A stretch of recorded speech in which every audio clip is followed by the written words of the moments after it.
I never imagined I'd be the kind of person who writes a long rant on the internet. But after what went down last Saturday, I need the catharsis almost as much as I needed the revenge. My name isn't really Kara. My ex-boyfriend's name isn't really Lucas, and my former best friend, now full-time soap opera villain, definitely doesn't go by Jenna on her birth certificate. But for the sake of Google searches, I'm using fake names. The receipts, however, are disgustingly real. Jenna and I met freshman year of college during orientation when we got assigned to the same trivia team. She knew every obscure Disney song. I knew every capital city. We crushed the game, high-fived like lunatics, and stayed friends for 8 years. We spent spring breaks backpacking through budget hostels, traded family secrets, and accidentally bought matching kettles after moving into separate apartments. That's how synced we were. Or so I thought. Lucas entered the picture 2 years ago when he tripped over my grocery basket at a weekend farmer's market and apologized with an impulsive coffee. He was goofy, tender, and smart enough to understand my spreadsheets. After 3 dates, I texted Jenna a selfie of us eating churros, and she spammed me with heart emojis. She claimed she'd never seen me smile like that. When he told her he liked her tattoo design idea, she joked that if I ever dumped him, she'd swoop in. I laughed, because that's something best friends say when they trust each other completely. Fast forward to last December. Jenna calls me sobbing that she's been diagnosed with aggressive thyroid cancer. I barely processed the word cancer before I was at her apartment stocking her freezer with meal prep containers and organizing her insurance paperwork. Lucas joined the crusade without hesitation. He drove her to scans, replaced her broken space heater, and sent her corny TikToks whenever she texted at 2 a.m. She'd reply with tear laugh emojis about how he was the world's best boyfriend-in-law. At first, the red flags were microscopic. Lucas started skipping our weekly trivia night because Jenna really needed company after chemo. Then her treatments always seemed to require overnight stays that conveniently overlapped with our anniversary weekend or my cousin's wedding. I told myself cancer didn't work on a schedule, so I canceled events and supported my friend. When I suggested I could take her to the hospital instead, she insisted Lucas had already rearranged his shifts. She didn't want to be a burden twice. 3 months in, the cracks spiderwebbed. I asked to see her treatment plan so I could set up a care calendar. Jenna suddenly couldn't find the login to her patient portal. She shaved her head, but kept forgetting to draw her eyebrows the same way twice. Most damning, her Instagram stories. She posted throwbacks labeled chemo glow-up from nights out that hadn't happened yet, showing timestamps from the same evenings she'd texted me she was vomiting from radiation.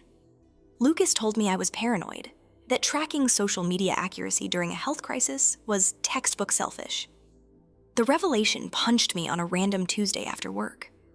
I stopped by Jenna's apartment unannounced with homemade soup. Through the cracked door, I heard laughter, 2 distinct voices, hers and Lucas's. Nothing romantic, but giddy. I knocked. Silence. I waited. More silence. Finally, Jenna opened the door wearing a silky robe and zero makeup, looking healthier than I'd felt in years. She froze when she saw the soup. Behind her, Lucas stood shirtless, holding a screwdriver like he'd been fixing a shelf in Narnia. I left the food on the counter and walked out before either of them invented a lie. I needed proof before nuking 8 years of friendship, so I decided to treat the situation like a project proposal. Step 1. Verify the cancer. I called the oncology department she'd named.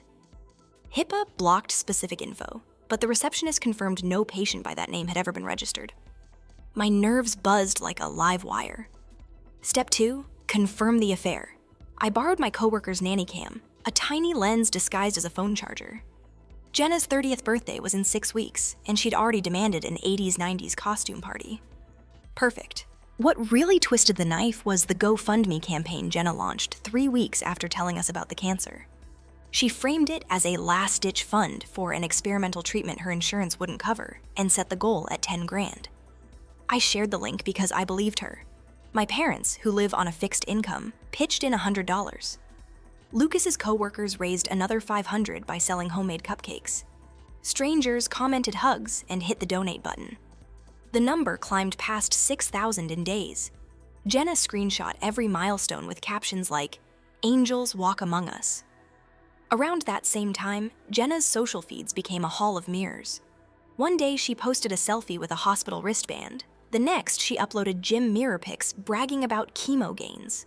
When someone gently asked in the comments whether heavy lifting was safe during radiation, she claimed her oncologist recommended weight training for bone density.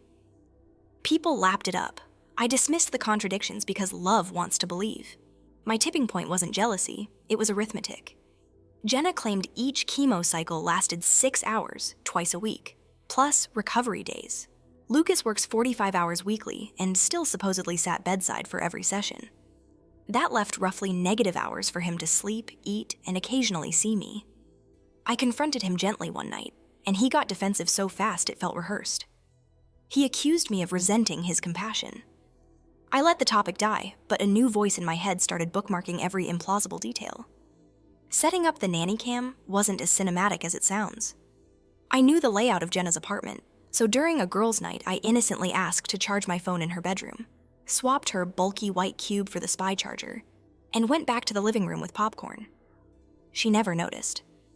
Over the next weeks, I acted normal, even scheduling fake spa appointments with her to bond.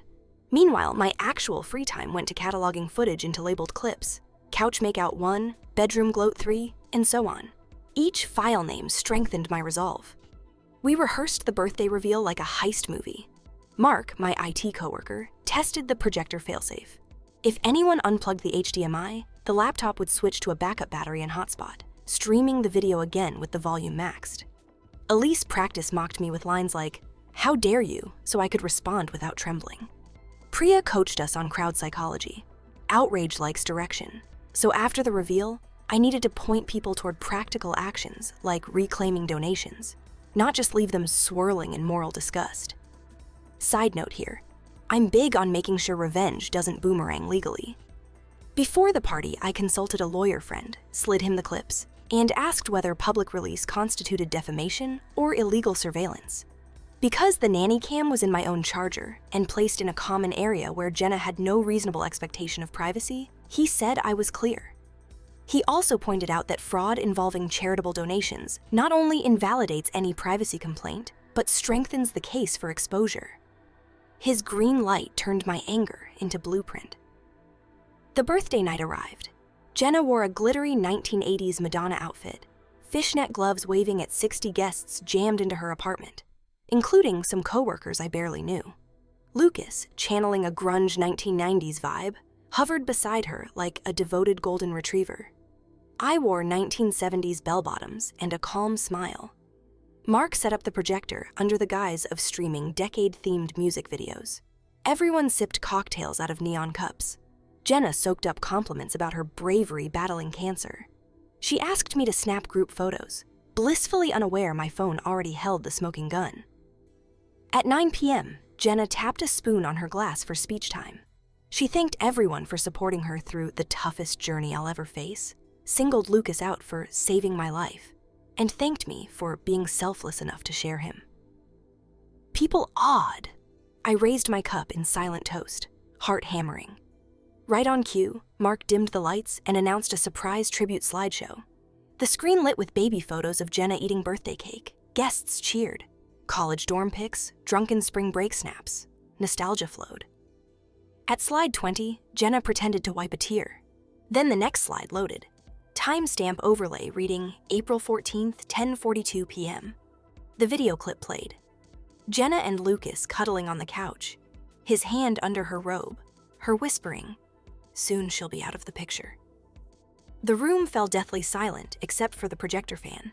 Jenna shrieked, "Turn it off!" and lunged toward the projector. Too late. The clip cut to another. Lucas shirtless, Jenna giggling. "Chemo diet is great for my abs, right?" In the back, someone gasped, "Isn't she supposed to be terminal?" Phones came out like prairie dogs nosing air. Jenna's brother yelled. Lucas fumbled for the laptop, but Mark had locked the keyboard. I stepped forward into the projector's glow. In case you're confused, Jenna never had cancer. She faked it. These videos are from the past month when she and my boyfriend were hooking up during her so-called infusions. Murmurs turned to outrage. Jenna sputtered denials, blaming deepfakes. I pulled printed email correspondence from the oncology clinic confirming no patient file. I'd laminated them. The crowd devoured every word. Jenna's parents looked like collapsing monuments. Her mom whispered, "Honey, Tell me it's not true. Jenna gulped like a fish on concrete. Lucas edged toward the door. Priya blocked him with one eyebrow raised. Jenna switched to offense. Kara, you're humiliating me on my birthday. I replied, funny, I thought lies and betrayal were more humiliating. My voice never cracked. Elise's coaching paid off. Lucas tried playing victim next. We didn't plan to hurt you. We just fell in love under extreme circumstances. Someone in the crowd laughed bitterly. I said, then you'll understand why I fell out of love and into litigation. That got everyone quiet again.